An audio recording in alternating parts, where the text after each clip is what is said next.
Coma Crossroads. In the heart of a bustling city stood St. Mary's Hospital, a beacon of healing surrounded by the blaring chaos of urban life. Detective Alex Mercer, whose life's work was to excavate truths buried in the cold ground of unsolved cases, found himself the center of a medical maelstrom, his body languishing in a coma in room 417. It had all happened in a blink. An anonymous tip, a race to the old waterfront warehouse, a sharp, sudden pain, and then darkness. He remembered the glimpse of a silhouette against the flash of an ambulance light, tampering with his IV line before his world went black. When Alex's eyes fluttered open, the world that greeted him was St. Mary's still, yet not. The incessant beeps of heart monitors were absent, replaced by an oppressive silence that seemed to press against his eardrums. The digital displays were gone. Instead, old analog clocks ticked out of sync on the walls, and the fluorescent lights flickered with a sallow, jaundiced glow. Dragging himself out of the hospital bed, Alex's feet touched cold tile as he stood, a deep sense of wrongness creeping along his spine.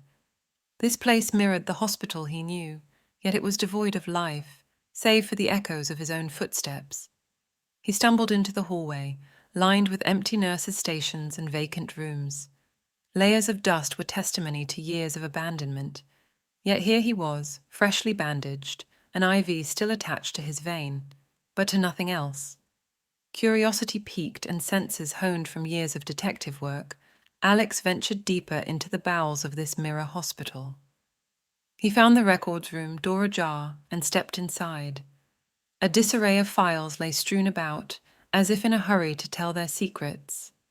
Among them, he found familiar names of victims from cases he'd touched, lives he'd delved into, some resolved, others forever quiet.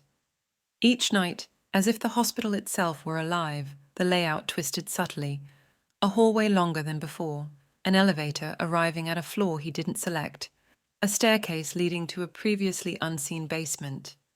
Inexplicably, he would find himself in front of the records room again, with one file more prominent than before, beckoning his attention. But it wasn't just the architecture that shifted.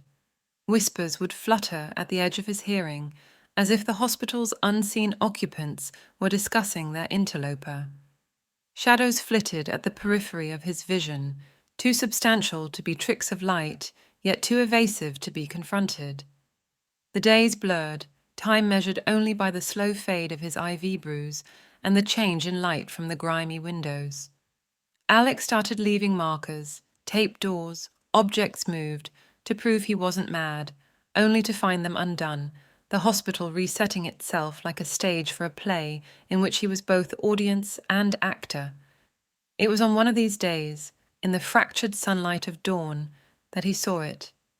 A message, written in the dust on a mirror. "Find me where the lost things go." The clue seemed a taunt, yet it was a purpose, a direction in the liminal space he occupied.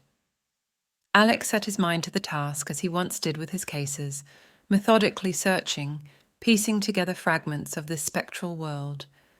Each piece of evidence, a whisper, a shadow, a flicker of movement, became a part of the puzzle, leading him further into the labyrinth of the forgotten hospital.